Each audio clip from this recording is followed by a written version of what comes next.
안녕하세요. 김영애입니다. 자, 이번 시간에는 실내건축 기사, 산업기사 국가 자격 시험에 대하여 그동안에 나왔던 출제에 대한 평가 기준, 또 평가 내용, 그리고 출제 경향, 출제 유형 파악, 그리고 마지막으로 합격 전략에 대해서 말씀드리도록 하겠습니다. 이번 시험을 보면 바뀐 게 있어요. 작년보다. 작년이라면 2022년 1월 1일부터 시험 내용이 바뀌었습니다. 출제 기준이 바뀐 거죠. 그럼 어떻게 바뀌었느냐? 그때는 이런 내용이 없었어요. 어떤 내용? 자, 국가 직무 능력 표준을 기반으로 한다. 자, NCS 여러분 많이 들어보셨을 것 같긴 한데, 자, NCS라는 건 내셔널 컴피턴시 스탠다드라고 해서 국가 직무 능력 표준입니다. 자, NCS를 기반으로 시험 내용이 바뀌었다는 거예요. 자, NCS라고 하면 이거는 현장, 여기 보면 현장성 그리고 활용성을 중시한다. 그러니까 현장 실무에 대하여 강조를 하는 거죠. 그러니까 전에는 그냥 이론 시험은 이론, 필기 위주 이렇게 간단히 봤다면 이번에는 필기 평가만 하는 것이 아니고 실무를 중심으로 평가를 보겠다예요. 그래서 그런 그 기준을 가지고 시험 과목이 몇 과목이 바뀌었습니다. 그리고 출제 기준도 좀 바뀌게 되죠. 자, 그래서 어떻게 나왔는지를 살펴보고 여러분은 합격 전략을 어떻게 세울 것인지 같이 살펴보도록 하겠습니다. 자, 일단 시험에 대해서 여러분이 조금 더 파악할 필요가 있어요. 이론 시험만 보고 그냥 이론만 가지고 열심히 외우는 것보다는 이 시험에 대한 내용을 전반적으로 인지를 하게 되면 훨씬 더 접근이 빠르겠죠. 자, 합격 기준을 일단 볼게요. 이 시험은 필기, 여러분 이제 필기 지금 준비를 하고 있는 거고, 그리고 필기 시험이 합격이 되면 실기까지 보면 자격증이 주어집니다. 필기는 지금 여러분 준비하시는 대로 산업기사는 3과목, 그리고 기사는 4과목으로 시험을 보게 되겠죠. 자, 과목당, 한 과목당을 얘기하는 거예요. 한 과목당 40점 이상이 돼야만 과락을 면합니다. 그리고 전체, 3과목이면 3과목, 4과목이면 4과목, 전체가 평균 60점이 이상이 돼야 됩니다. 60점 뭐 금방 될 것 같지만 사실은 또 그렇지도 않아요. 목표점을 70점, 80점 그 이상을 잡아야만이 60점이 나올 수 있다는 것도 좀 명심을 하시고 필기는 그렇게 준비를 하셔야 됩니다. 자, 이번 시간에는 필기지만 실기를 잠깐 언급하고 넘어갈게요. 여러분이 필기를 다 붙으면 실기 시험을 보게 되는데 실기도 마찬가지 100점을 기준으로 하여 60점 이상이 되어야 됩니다. 작업형만 보느냐? 그렇지 않아요. 여러분 실기 그러면 도면만 잘 그리면 합격하겠거니 이렇게 생각하실 수 있는데 그렇지는 않고요. 이것도 필답형이 있습니다. 시공실무라고 하여 여러분이 필답 시험을 보는데 이게 100점이 40점이에요. 기사, 산업기사 다 공통입니다. 다 40점을 맞고 그 다음에 실기는 60점을 기준으로 하여 그거를 100점으로 다 같이 본다는 뜻이죠. 그러면 작업형은 여러분이 아시다시피 도면, 평면도, 천장도, 인면도, 그리고 투시도, 산업기사죠. 기사는 하나가 더 들어갑니다. 단면도. 이렇게 하여 실기시험을 도면으로 보면 완성이 되겠죠. 하나라도는 무슨 뜻이냐면 각각이에요. 평면도, 천장도, 인면도, 투시도 각각 한 도면만이라도 완성을 못하면 미완성 처리됩니다. 그러면 어때요? 평가를 하지 않아요. 그 점도 유념을 해서 여러분이 필기만 지금 온통 신경을 쓰시겠지만 나머지 실기까지도 염두에 두면서 필기 공부를 하시면 될 것 같습니다. 자, 이건 잠깐 합격률을 볼게요. 우리 한솔 아카데미 그 사이트에 들어가 보면 작년까지 재작년이라고 보겠네요. 21년까지 이제 나와 있는데 2022년 기사까지도 여기는 첨부를 했습니다. 한번 살펴보면 아 나는 이 시험을 응시하는데 얼마만큼 합격을 했을까? 자, 응시자 21년도 기준으로 볼까요? 뭐 전년도도 있지만 여러분 나중에 참고를 하시고 21년도에 응시자가 2,000명이 넘었죠. 그런데 합격자는 반밖에 안 돼요. 합격률은 거의 50%도 안 될 정도로 49%입니다. 그러면 이건 뭘 의미하냐면 어렵다는 거예요. 사실은 다 합격하지 않아요. 필기시험이 쉬울 것 같아도 그렇지 않다라는 거죠. 그래서 거의 50% 안짝으로 합격률을 보이고 있기 때문에 여러분이 조금 더 신경을 써서 철저히 준비를 해야 된다. 그런 결론이 나오는 거죠. 자, 산업기사 실기시험도 마찬가지입니다. 시험을 보고 난 그 해에 응시자 1,000명, 합격자 한 670명 정도, 합격률이 한 66% 정도 되는데요. 이거보다는 조금 높다고 해도 거의 반 정도 보면 됩니다. 그래서 아까 얘기한 대로 필기를 완벽하게 하고 합격한 다음에 실기 준비도 철저히 하면 여러분이 자격증을 취득할 수 있다. 실내 건축 기사는 작년께 바로 나왔습니다. 그래서 1회, 2회, 4회 우리가 1년에 3번 시험을 보죠. 그 필기시험 합격률을 보면 마찬가지로 50%를 거의 넘지 않을 정도로 4회만 특이점이 조금 더 높아졌어요. 50% 잠깐 넘겼죠. 자, 그래서 지금 보면 마찬가지 50% 정도 선회를 한다. 이렇게 보시면 되고 마찬가지로 기사는 조금 더 어렵습니다. 산업기사보다 필기시험이 좀 어렵고 필기뿐만 아니라 실기도 더 어려워요. 난이도도 높고 두 가지 다 여러분이 내가 기사를 준비한다, 산업기사를 준비한다 공통으로 열심히 공부를 해야 된다, 준비를 해야 된다. 그런 결론으로 말씀드렸습니다. 자, 실내건축기사, 산업기사 이제 출제 경향을 한번 살펴볼까요? 자, 첫 번째, 교재와 교재에 첨부된 기출문제로 준비를 한다. 네, 기출문제로 준비를 하면 됩니다. 일단은 그게 무슨 얘기냐면 보통 우리가 그 교재를 보면 기출문제가 많이 나와 있어요. 시험 대비에 만일에 시간이 여유가 있다면 몇 개월을 두고 준비를 한다면 그 내용을 이론 내용을 충분히 숙지하는 게 좋겠죠. 그러나 그렇게 시간이 많지 않다 그러면 기출문제 중심으로 파악하는 게 더 빠릅니다. 왜냐하면 기출문제는 그동안에 나왔던 걸 다 자료를 넣었기 때문에 그걸 보면 어떻게 나오는가, 어떤 문제가 많이 나오는가를 알 수 있어요. 그러나 그것도 5개년, 10개년 보려면 굉장히 힘들겠죠. 자, 그러나 어쨌든 여러분은 2023년, 그러니까 올해죠. 올해 시험 보는 분들은 그래도 굉장히 유리한 고지에 있어요. 작년에 한번 바뀐 시험으로 시험을 치렀기 때문에 1회, 2회, 4회 그 문제를 통해서 쉽게 그래도 접근을 더 할 수 있다는 거죠. 그래서 여기 보면 최근 기출 문제를 통해서 출제 경향을 파악을 한다.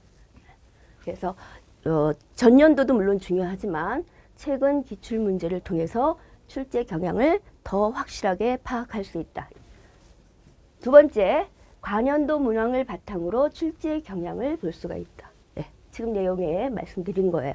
관연도 2022년 문항을 바탕으로 출제 경향을 볼 수가 있어요. 그 뒤로 지금 이제 이거 끝나면 제가 다 파악했습니다. 파악해서 여러분한테 확실하게 짚어드릴 거예요. 자, 세 번째, 2022년부터 새로 생긴 과목이 있어요. 자, 이것도 뒤에 보면 하나하나 과목별로 새로 생겼다 아니면 이건 기존에 있던 것이다 이렇게 말씀을 드릴 거고 새로 생긴 과목은 어떻게 출제가 되는지 그것까지도 여러분한테 말씀을 드릴 예정입니다. 자, 네 번째 문제 유형을 볼게요.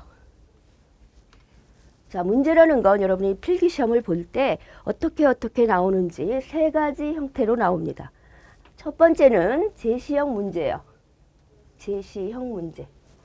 이건 뭐냐면 어떠한 내용이 이렇게 지워져요.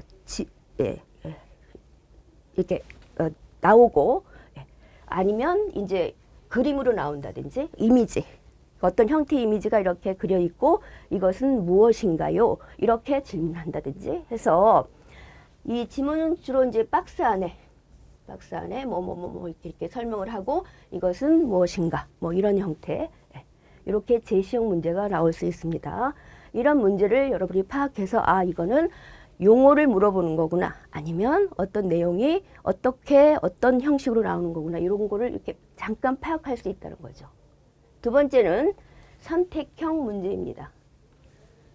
자, 이거는 뭐냐면 맞습니까? 또는 아닌 걸 고르세요. 맞는 걸 고르세요. 이런 거예요. 그러면 선택을 해야 되는 거죠. 사지선다형 1, 2, 3, 4 중에서 맞는 거 아니면 세 개는 다 맞는데 하나는 틀린 거 이렇게 고르시면 돼요. 이거를 선택형 문제라고 합니다. 자, 마지막으로 계산 문제가 있죠. 공식이 나오고 풀이를 하여 답을 찾는 건데요. 자, 지금까지 많이 나왔을까요? 그렇지는 않습니다. 그러나 그렇다고 하여 안 할 수는 없는 거죠. 그래서 최소한 공식은 암기를 해야 된다. 그렇게 많지는 않아요. 계산 문제가 그렇게 많지는 않으니까 공식 정도는 암기를 해놓으면 좋겠다. 자, 이렇게 풀이를 하고요. 자, 그렇다면 여러분이 합격 전략을 어떻게 세울 것인가 중요하겠죠. 자, 관연도 문제. 항상 관연도 출제 문항을 창조한다입니다. 이거는 단원별 핵심 내용이 들어가 있어요. 그리고 핵심 문제. 이거를 정리를 해볼 필요가 있는 거죠. 그러면 이렇게 생각할 수 있어요. 모든 사람들이 작년에 나왔는데 이번에 또 나오나? 안 나올걸? 이렇게 생각합니다. 우리가 10개년, 5개년 이렇게 쭉 옛날에 그 출제 유형을 파악을 해보면 몇 년 이렇게 걸러서 나와요. 그러니까 작년에 1회가 나왔다. 그럼 올해 1회 정도의 똑같은 문제가 또 나오고 이런 주기가 있었어요. 그래서 그걸 보면 대충 이런 것이 또 나올 것이다. 이렇게 참고로 생각을 하게 되겠죠. 그래서 그것도 많이 중요하다. 그래서 작년 나온 거를 많이 분석을 해보면 올해 또 나올 수도 있고 아니면 뭐 내년에 나올 수도 있겠지만 그래도 대체적으로 많이 나오는 것이 보입니다. 눈에. 이따가 다 설명드릴게요. 자, 두 번째, 문항수에 따라 시간 조절이 필요하다. 자, 이것도 굉장히 중요합니다. 이거는 시험이잖아요. 시간이 정해져 있습니다. 그리고 문제수도 정해져 있어요. 그러면 여러분은 어떻게 해요? 그냥 하나하나 그대로 나갈까요? 그러면 조금 실수할 경우가 있어요. 시간이 모자랄 경우가 있습니다. 그래서 조금 더 쉬운 단원 같은 경우는 조금 빨리 풀고 그리고 조금 더 어려운 문제는 조금 더 시간을 갖고 움직이는 게 나아요. 공부할 때도 마찬가지입니다. 그래서 그런 비중, 시간적인 비중을 적절히 활용을 해야 됩니다. 자, 세 번째, 섹션별로 우리가 나눠 있어요. 그리고 주요 항목, 그리고 세부 항목, 세세 항목. 이게 무슨 뜻이냐면 여러분 이거는 거의 안 할 거예요. 무슨 얘기냐? 한 단원이 그냥 제목만 보는 거죠. 색채면 색채래. 또는 뭐 실내 디자인이면 실내 디자인이래. 이렇게 큰 단원만 보고 여러분 접근하면 실수할 일이 많습니다. 그 큰 단원 안에 소단원이 있어요. 소단원까지 파악하는 것도 여러분 중요하고 그보다는 더 세세 항목까지 가면 어떤 문제가 나왔을 때 전체적인 걸 파악할 수가 있죠. 이게 굉장히 사실 중요한데 여러분 이거는 거의 안 하는 경향이 있어서 지금 여기서 강조를 합니다. 영역을 파악을 하면 훨씬 접근하기 쉽고 많은 점수를 받을 수 있고 공부하기도 좋다. 자, 네 번째 이거는 뭐 어디나 얘기하는 거지만 반복 학습을 한다입니다. 아는 것을 틀리는 경우가 많아요. 여러분 시험 보면 이거 내가 아는 건데 실수해서 틀렸어요. 왜 그럴까요? 아는 거기 때문에 그래요. 대충 보는 거죠. 그래서 이런 거 내가 알아. 그래서 그냥 바로 그냥 사지선다형에서 문제를 답을 고르는 거예요. 그럼 틀려요. 항상 어떻게 해요?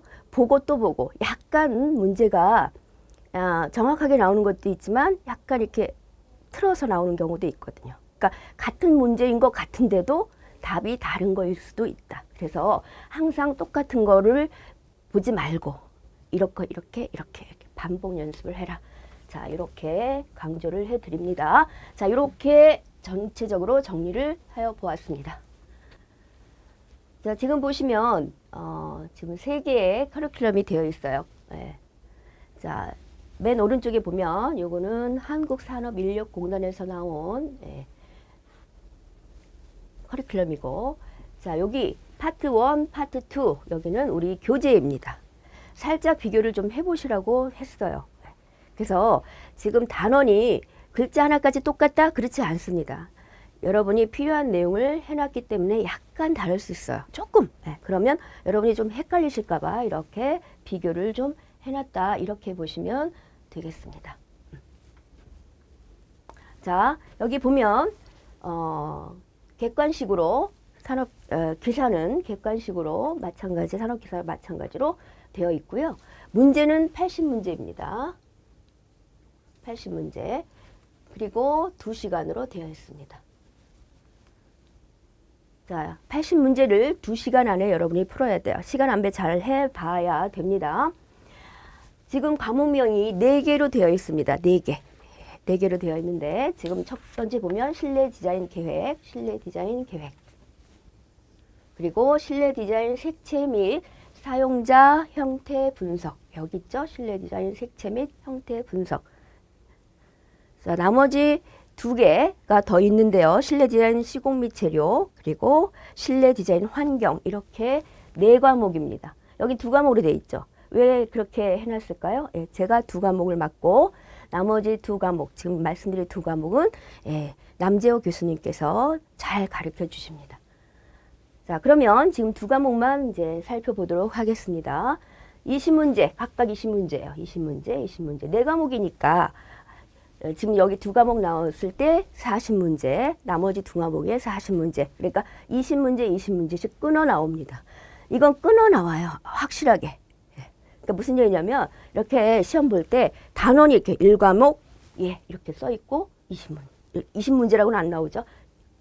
그 다음에 이렇게 단원별로 이렇게 나옵니다. 문제수가. 그래서 거의 정확하게 나온다. 이렇게 보시면 되겠지만, 자, 20문제 중에서 이 안에는 아무것도 모르죠.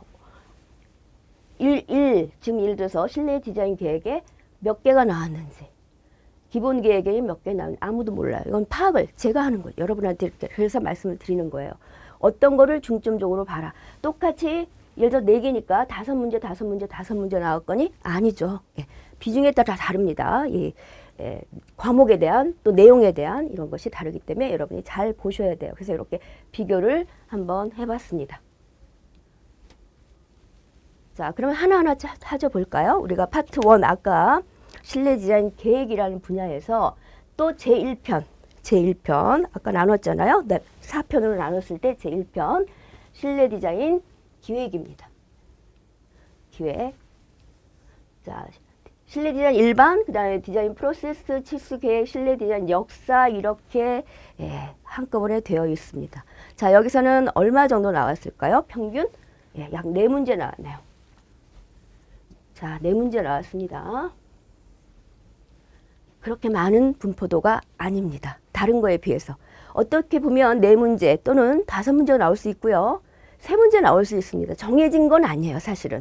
아까 20문제는 정해졌지만, 전체 20문제는 정해졌지만, 이거는 어디에 나올지 출제자 마음입니다. 그러나 대체적으로 여기서 10문제가 나왔다 이럴 수는 없죠. 그래서 4문제를 기준으로 본다면 그렇게 많이 나온 것은 아니다. 그런데도 이 내용을 보세요. 제가 이렇게 소단원을 적어 놓은 거는 이것만 보면 몰라요. 지금 대단원만 보면 모릅니다. 여기에 무슨 내용이 있는지 몰라요. 그러면 얼마만큼 나왔을지 어디서 나올지 파악이 안 됩니다. 그런데 이렇게 소단원, 세 단원까지 다 항목까지 적어 놓으면 대체적으로 어디서 많이 나오는 걸 콕 집어낼 수가 있죠. 그래서 디자인, 조건, 영역, 목표, 분류, 디자인의 역할, 디자인 이미지 구축 막 이렇게 나와요. 자, 여기서는 많이 나왔을까요? 거의 안 나옵니다. 한 번? 하나 정도? 나올 수 있겠다.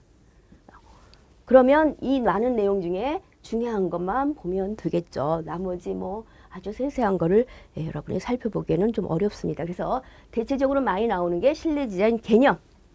실내 디자인의 개념에 대해서 물어봅니다. 이제 포괄적인 거죠. 포괄적으로 하나 물어보는 거예요. 이렇게 자주 나온다는 걸 여러분이 보시고 나머지는 참고로 공부를 하시면 되겠습니다. 두 번째 디자인 프로세스. 자, 여기 요 프로세스의 전개 과정을 보시면 뭐가 나올까요? 프로세스 그 말 자체예요. 단계. 예, 단계를 볼 수 있습니다. 프로세스 단계. 혹시 뭐 이번에 나왔다 그러면 거주 평가가 나왔습니다. 여러분 공부할 때 다 알고 있는 내용입니다. 예, 그렇게 해서 이것도 하나, 두 문제 정도 나올 수 있다. 예, 이렇게 보시면 되겠어요. 자, 치수계획에서 나왔을까요? 네. 이번에는 스케일. 치수에서는 보통 자주 나오는 게 기사도 그렇고 산업기사도 마찬가지지만 스케일이 많이 나옵니다. 치수에서 나올 게 없어요. 예. 휴먼 스케일 또는 르꼬르비제, 예. 모듈러 요 정도 이거 금방 외우기 쉽잖아요. 그러니까 그렇게만 알아두면 넘어갈 수 있습니다. 나올 수 있거나 안 나올 수 있거나 예. 하나라고 해보겠습니다. 근데 여기 보면 네 번째에서는 나올 게 많죠. 사실은 한국 건축사, 서양 건축사, 근현대 건축사, 게다가 건축가도 있어요.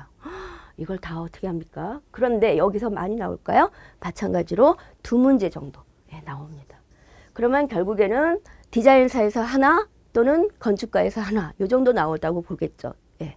그거는 거의 변할 수가 없어요. 아니면 뭐 양식 뭐 이런 거에서 나올 수 있겠죠. 그래서 지금 분포도를 여러분이 보시고 여기에서는 이 1편에서는 한 4문제 나왔대. 그런데 그 정도 잡고 있는데 그러면 그 중에서도 소단원에서 어디가 그래도 많이 나오나 또 이런 걸 잘 살펴볼 수 있으면 되겠죠. 자, 넘어갑니다. 제2편 실내 디자인 기본 계획입니다. 자, 여기서는 마찬가지 4단으로 나눠져 있는데요. 우리 많이 보던 거예요. 점선면을 시작해서 요소, 원리, 뭐 기타 등등입니다. 자, 매번 얘기하지만 여기서도 그렇게 많이 나오지는 일단 않지만 자주 나오는 문제로 4문제 정도 나옵니다. 4문제. 주로 뭐가 많이 나올까요? 디자인 요소 중에서 당연히 나오겠죠. 작년에 점이 많이 나왔는데 작년에 많이 나왔다 해서 올해 안 나오느냐? 그렇진 않아요. 점이 나올 수 있고 이번엔 뭐 작년에 나왔으면 좀 바꿔볼까 이런 생각을 가지고 있다면 선이 나올 수 있고 아니면 면이 나올 수 있고 또 질감 많이 나오죠. 뭐 이렇게 해서 여러분이 한번 살펴보시면 되겠습니다. 디자인 원리에서 자주 나오는 거 얘기했어요. 또 뭐 여러 가지 뭐 리듬 많이 나올 수 있고 다 나올 수 있는 것들은 충분한데 많이 나오는 걸 중심으로 해서 공부를 하면 되겠다. 그래서 아까는 여기 점에서 거의 한두 문제, 뭐 3문제까지 나올 수 있어요. 하나에서 여기서 다 집중적으로 나올 수도 있습니다. 그러나 그렇게 편중돼서 나오지는 않겠죠. 그래서 한두 문제 뭐 이렇게 보시면 무난하지 않을까 싶고요. 디자인 원리에서도 한두 문제 이렇게 보시면 됩니다. 자, 조닝계획, 동선계획 일반적인 거라 여러분이 알고 있는 거예요. 동선이 나와도 여러분 잘 맞출 수 있고요. 조닝이 나와도 알 수 있습니다. 근데 자주 나오지는 않는 거죠. 뭐 하나 정도 나올 수 있다고는 봅니다. 자, 여기서 나올 확률이 있죠. 우리가 보통 실내 공간을 어떻게 나눠요? 바닥, 벽, 그 다음에 천장, 개구부 다 나올 수 있는 내용입니다. 주로 바닥, 벽 자주 나오니까 그래도 한 번 더 유념해서 보시면 되겠습니다. 자, 여기서도 한 2에서 3문제 정도 나오죠. 그렇다면 전체적으로 4문제를 여기서 분포를 해보면 여러분이 대충 알 수 있을 거예요. 그래서 여기서 뭐 수십 개 나올 수 있는 상황이 아니기 때문에 분포도를 보고 참고로 해서 공부를 하면 되겠습니다. 자, 3편 실내 디자인 세부 공간 볼까요? 자, 주거, 업무, 상업, 전시 공간입니다. 자, 여기서는 골고루 나온다고 보시면 돼요. 주거에서 다 나오고 나머지는 안 나온다? 그렇지 않아요. 그래서 여기는 지금 약 8문제 정도 나올 수 있습니다. 좀 많이 나온 편이죠. 예. 그래서 거의 2개 정도 이렇게 보시면 되지만 그렇다고 아주 사이좋게 그렇게 나오지는 않고 그렇게 나오지는 않습니다. 자, 주로 더 많이 나오는 게 있겠죠. 주거 공간 더 많이 나올 수 있고요. 상업 공간 나머지에 비해서 그렇다는 뜻이에요. 그래서 여기에서 예를 들어서 3문제 여기 3문제 나왔다면 어때? 6 여기 하나 아니면 뭐 약간 뭐 분포도가 다를 수도 약간 있겠습니다만 일단 주택 나올 게 너무 많아요. 예, 주택에서 나올 게 많기 때문에 여러분이 또 평면 연식 같은 거 또 부엌 작업대 이런 거 너무 많이 나올 수 있죠. 예, 아주 단골로 나오는 겁니다. 부엌 작업대. 네, 뭐 이런 것들 또는 뭐 평면 형식. 자, 여기서 너무 많은 내용을 이론적으로 들어갈 수는 없으니까 자, 이렇게 그래도 여러분의 키워드 정도는 알고 있으면 접근하기 쉽겠다. 자, 상점에서 어떤 것이 많이 나올까요? 주로 평면 유형, 마찬가지예요. 평면 유형이 어떻게 되어 있는지 또는 뭐 그 고객 구매 심리도 있어요. AIDMA라고 여러분 들어봤을 겁니다. 여기 또 VMD, 비주얼 머천다이즈. 이런 내용을 중점적으로 공부하시면 여러분이 좋을 것 같아요. 자, 나머지 전시 공간, 이 중에서 전시 공간으로 또 디오라마, 파노라마 이렇게 전시 공간이 있습니다. 그것도 유념해서 보시면 여러분이 훨씬 더 맞힐 확률이 많을 것 같아요. 자, 4편 실내 디자인 설계 도서 작성입니다. 이게 신설된 거죠. 그래서 여러분이 이것도 신설이라고 보시면 됩니다. 설계 도서 제도 총칙 도면의 표시 방법 설계 도면 작도법. 아까 잠깐만요. 여기 공식이 하나 공식을 얘기를 안 하고 넘어갔네요. 자, 공식 나올 수 있습니다. 기사는 특히 산업기사와 다르게 조금 더 난이도가 높아요. 그래서 기사에서는 계산 공식이 나올 수 있습니다. 그래서 주거 공간, 업무 공간, 상업 공간 이렇게 지금 세 개를 가지고 공식을 여러분이 외우는데 지금 페이지 수를 적어놨어요. 140에서 141 주거 공간, 업무 공간 다 페이지 수를 적어놓고 그리고 그 안에 보면 환기량, 또 유효율, 대수 약산시 엘리베이터에 그런 것들은 공식을 적어놨습니다. 이번에 공식 나왔습니다. 기사에는 나왔어요. 그런데 그거를 계산식으로 해서 답을 구하는 것은 아니고 공식이 뭐냐 이렇게 나왔기 좀 간단하게 나온 편이죠. 하지만 혹시라도 계산식이 나올 수 있습니다. 그러니까 요거는 여러분이 유념해서 보시는 어디에서요? 제 3편에서 3편에서 보시면 되겠습니다. 자, 4편. 자, 신설된 과목이라고 말씀드렸고요. 자, 여기서 얼마 나왔을까요? 자, 입제 약 이 문제 나왔습니다. 두 문제. 아까도 그 이제 처음에 말씀드린 것처럼 신설된 과목에서는 그렇게 많이 일단 나올 수가 없어요. 한번 내보고 반응을 보는 거죠. 더 늘릴 수도 있겠지만 그렇다고 많이 늘어나지는 않을 것 같아요. 그래서 지금 약 두 문제 정도 나왔는데 어디 보면 여기서 이 내용이 그럼 뭔지를 봐야죠. 이렇게 보면 잘 모르겠죠. 그래서 아까 얘기한 대로 소단원을 다 이렇게 구성을 해놨습니다. 표시를 해놨어요. 그러면 여러분이 여긴 도면이었구나. 또 여기는 뭐예요? 제도에 관한 척도, 뭐 문자, 치수 이런 게 나오는구나. 또 세 번째는 뭐예요? 재료 구조 표시기호, 또 평면 표시기호, 뭐 이런 것들 다 그림으로, 이미지로 나올 수 있겠구나. 이번에 나왔습니다. 재료 구조 표시기호 해가지고 도면 이렇게 이미지로 나왔어요. 이것이 뭐냐고 나온 거죠. 그러면 여러분이 골라야 돼요. 뭐 미석이 창이 될 수도 있고 뭐 어떤 뭐 벽돌이 될 수도 있고 뭐 이런 것들을 골라야 되기 때문에 이게 신설이라고 볼 수 있습니다. 그래서 요거는 여러분이 유념해서 나왔던 거니까 어떻게 나오는지 궁금했잖아요. 사실 시험을 안 보면 여기서 과목이 새로 생겼는데 어떻게 나올까 되게 궁금했는데 이번에 밝혀졌어요. 그림, 이미지를 놔주고 그 다음에 이것이 무엇인지를 알아맞추는 거기 때문에 그렇게 어렵지 않게 접근을 할 수 있겠다. 그래서 여기서 좀 잘 보시고 그 다음에 나온 게 척도, 스케일 이런 것들로 나올 수 있다. 아니면 도면의 종류 같은 것이 또 나올 수 있죠. 우리가 평면도, 인면도, 또 투시도, 그 밖에 시공도, 뭐 상세도 다 되게 많이 이론 시간에 공부를 했던 내용인데요. 그 중에서 하나를 시험에 내놓을 수도 있습니다. 그러니까 그렇게 여러분이 보시면 될 것 같아요.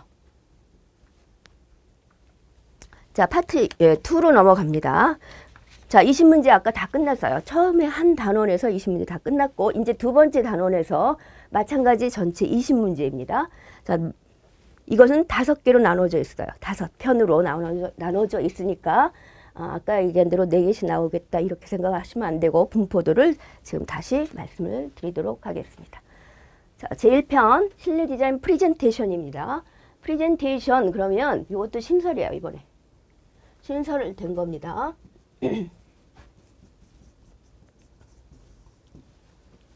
자, 그렇게 내용이 없어요. 많이. 어떤 거냐면 보통 우리가 실무에 나가면 PPT 작업해서 여러 사람 앞에 이런 계획은 어떻게 할 거야 하고 프레젠테이션 하잖아요. 그렇게 보시면 됩니다. 그래서 여기에서는 그렇게 많이 나올 게 없는데요. 뭐가 나왔을까요? 하나 특이한 점은 투시더가 나왔네요. 여기서 여기 섹션 2 보면 지금 투상법, 도면 스케치, 투시도법 이렇게 요 내용에 작성해서 나옵니다. 자, 그러면 여기서 투시도법에서 투시 용어가 나왔어요. 뭐라도 나온다는 거죠. 왜? 신설했는데 여기서 한 문제도 안 나왔어요. 그러면 뭐라고 생각하겠습니까? 수험자들이 뭐 때문에 했어? 뭐 때문에 만든 거야? 뭐 이렇게 나올 수 있겠죠. 그래서 일단은 한 문제 나왔다고 볼 수 있는데요. 다음엔 뭐 2문제가 나올 수도 있겠죠. 그러나 많이 나올 수는 없다. 자, 그 중에서 어쨌든 뭐가 나왔을까? 작년에는 투시 용어. 뭐 우리가 투시 용어 그러면 PP도 있고 VP도 있고 소점, 시점, 뭐 SP 뭐 다 여러 가지가 있겠죠. 그거 하나 나왔어요. 나머지 이번에는 다른 게 나올 수 있다는 거 그거 유념해서 한번 보시면 되겠습니다. 자, 2편 실내 디자인 색채 계획. 자, 여기서 누누이 얘기하지만 너무 많은 문제가 나와요. 그만큼 내용도 많고 중요하다는 거죠. 얼마 나왔어요?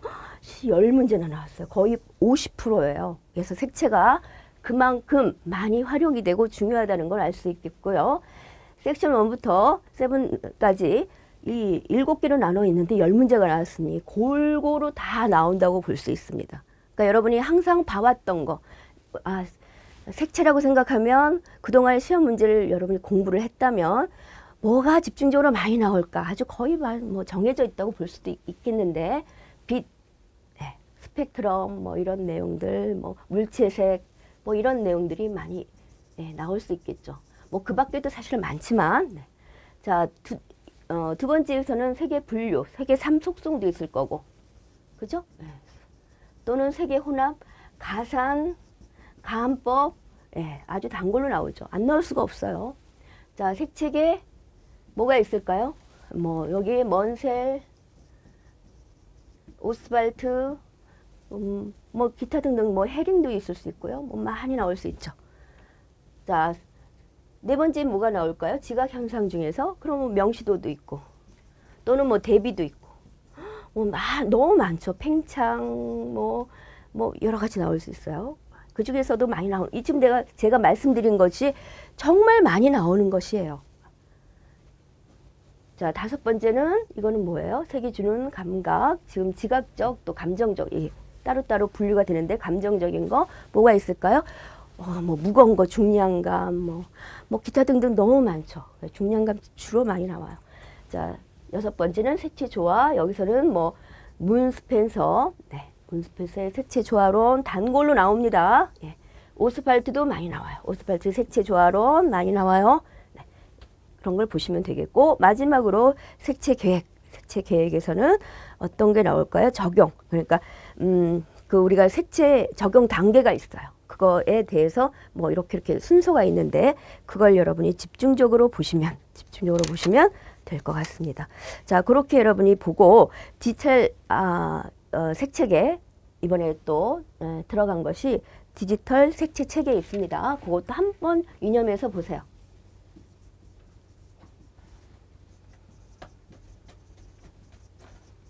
그래서 뭐 여러분이 HSB 또 뭐 RGB 뭐 이런 거 기타 등등 이렇게 책에 보면 다 나와 있습니다. 여기서 한 문제 나왔으니까 혹시라도 이런 종류로 새롭게 한번 내보자 뭐 이렇게 앞으로 올해도 그렇게 될 수 있으니까 한번 짚고 넘어가는 게 좋겠죠. 그래서 보통은 그 산업인력공단에서 제시하고자 하는 걸 잘 파악을 사실은 해야 됩니다.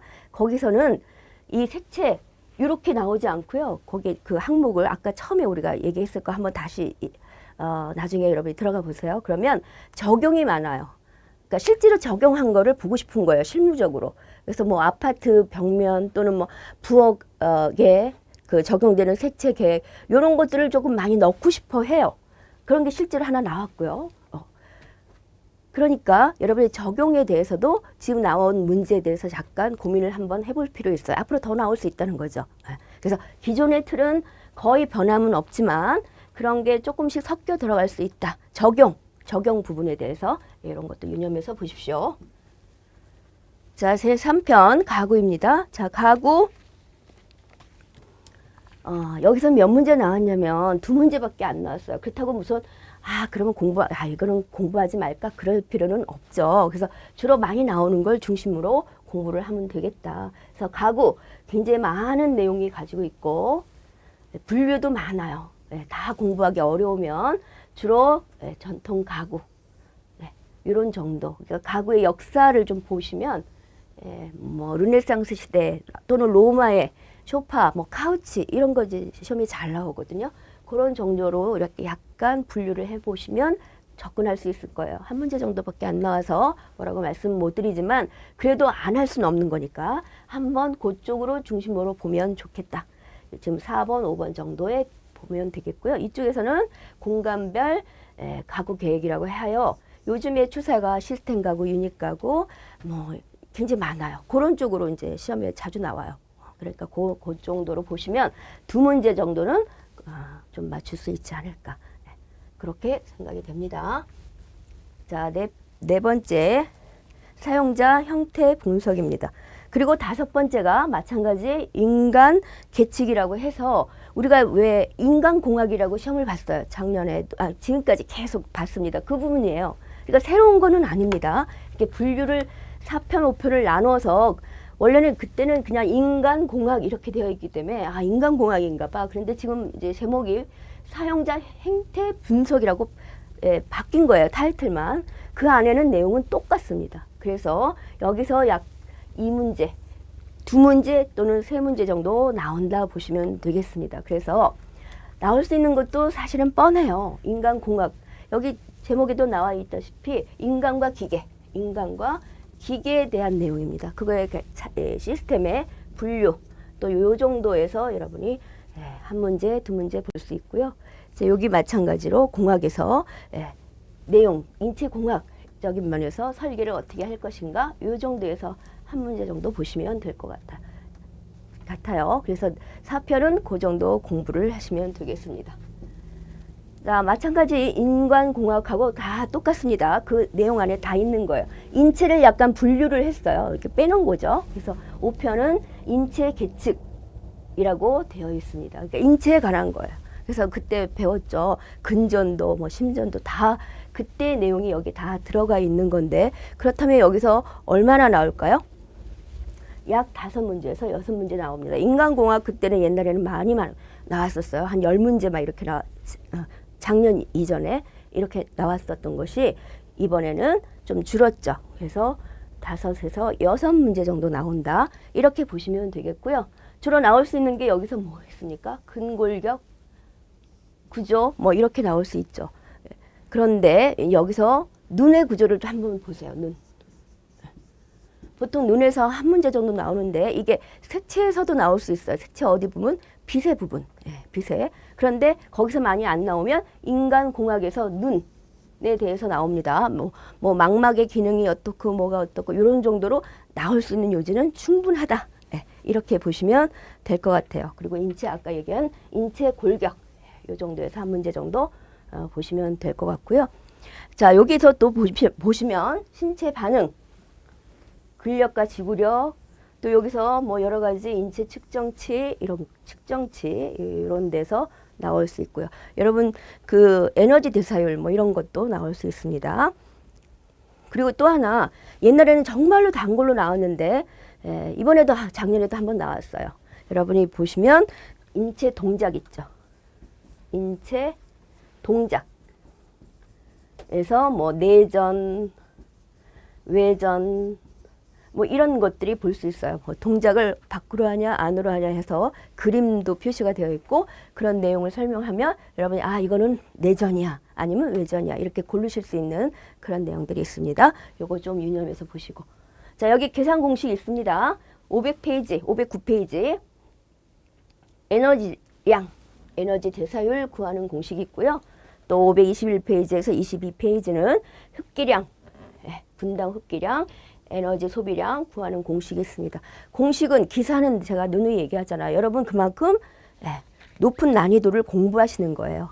그렇다면 공식 나올 수 있고 계산량 계산하는 그 형식의 문제가 언제든지 나올 수 있다는 거 유념하시고 그래서 지금까지 제가 이렇게 쭉 설명드린 거 그래도 다 많이 콕콕 집었어. 여러분 이것만 보셔도 합격하지 않을까 싶습니다. 여러분의 합격을 기원합니다.